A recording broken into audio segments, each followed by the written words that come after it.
A really interesting analogy about the national debt. It's kind of a mirror. It's a mirror showing us what we've become. A country that expects someone else way far away in Washington D.C.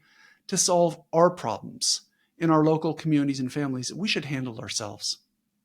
So, on this show, we like to talk about solutions, not just complain, right? What's the structural solution? A constitutional amendment to balance the budget.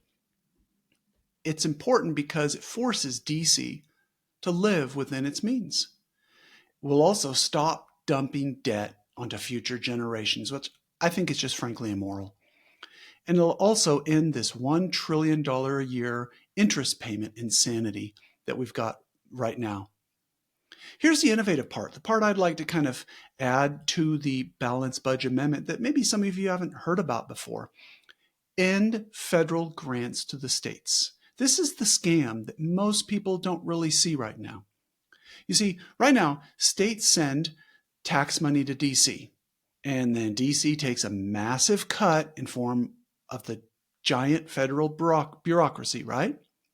And then DC returns that money to the states, of course, with strings attached.